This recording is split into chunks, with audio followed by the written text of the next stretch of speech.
Oh my god. What's wrong? The bird is just walking around, like, right in front of her face. Oh, okay. Oh my god, there's a big fat pigeon on the fence now. She goes. They don't get nowhere near. She chases them off straight away normally. She just froze him with the bird wandering around. Now they're both just sat on the fence.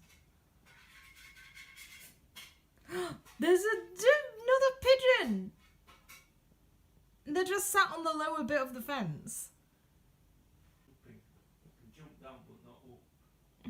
But she seems to be good with her claws and her body strength. A to pull blackbird. herself up. The blackbird, like, it was on the ground and it flew up and landed on the fence, and near the fence was the pigeon, and the pigeon got spooked by the blackbird, and then the blackbird got spooked by the pigeon. It all just flew off in different directions.